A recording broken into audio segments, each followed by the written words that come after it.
Moto Guzzi MGX vs Victory Magnum X-1, comparison test.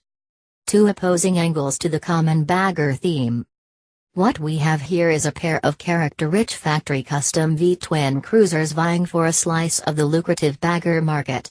Introduced this past year, the Victory Magnum X-1 infuses its sibling model with a hard-rocking 16-speaker, 200-watt sound system, and louder dot styling.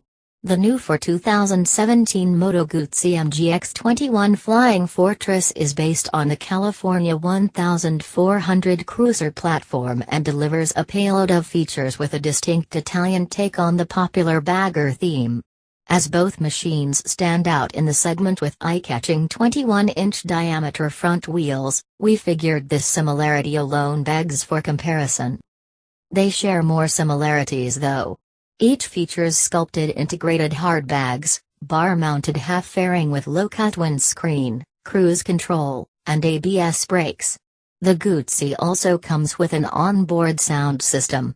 Both bikes are powered by big-inch, 4-valve per cylinder, air-cooled V-twins, the Magnum cylinders conventionally arranged in a 50-degree V with crankshaft across the frame, while the Guzzi's iconic configurations place its cylinders outboard in the perfect balanced 90-degree V with the crank longitudinally mounted. Moto Guzzi MGX and Victory Magnum X-1. It's no surprise the general sound and feel of these twins are oceans apart. The Guzzi's smooth revving 1,380cc engine a stark contrast to the throbbing beat of the Magnum Freedom 106. 1,811cc, coffee-can-size pistons. Our Victory test bike came fitted with an accessory exhaust lending it a voice of authority and mild bump in performance. If the audible difference in exhaust note isn't clue enough, the enduring characteristic torque-induced side-rocking motion felt when blipping the Guzzi's throttle, or changing gears, would tip a deaf man in a blind comparison. Both bikes produce abundant bottom-end torque, allowing easy low-rev leaves from stops followed with relaxed short shifts up through their respective 6-speed gearboxes.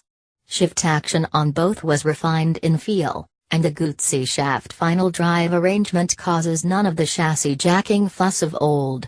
Comparing dyno graphs shows the Victory makes 103 pound-feet torque at 2,500 revolutions per minute with a flat plateau reaching out beyond 4,000 revolutions per minute.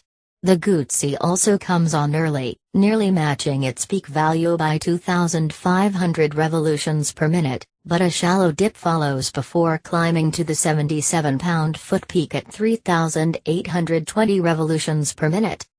Moto Guzzi MGX Moto Guzzi MGX On the open road the Magnum is content hammering along at basement revs, pulls with exceptional linearity to its 5,500 revolutions per minute rev limit, and finds no gear too tall for thundering roll-on acceleration.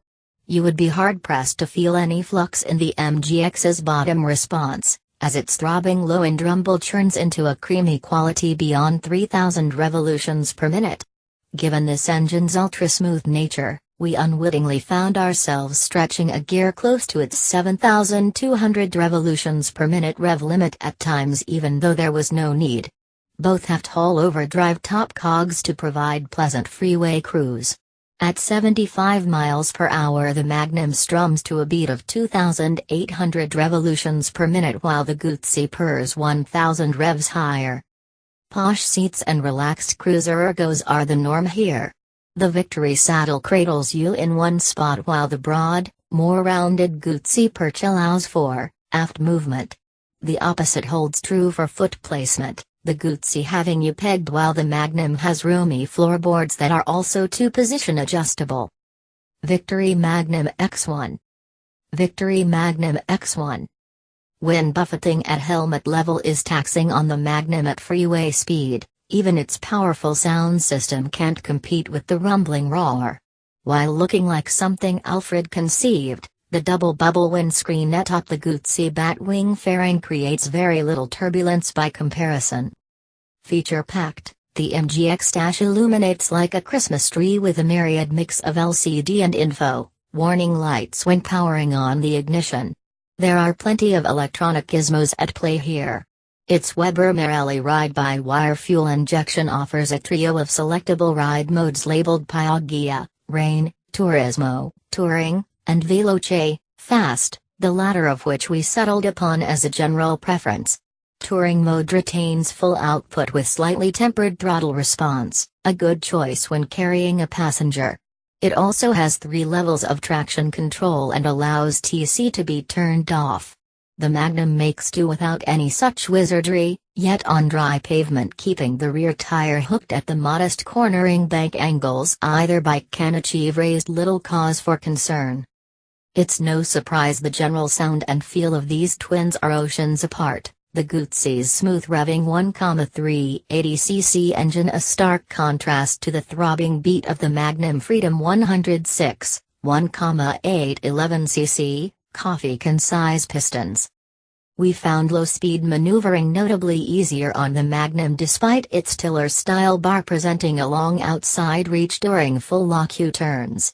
Taxing the Flying Fortress demands added attention to nose-wheel control, feeling heavy steering at a parking lot pace with its more raked front's tendency to flop in when making slow turns.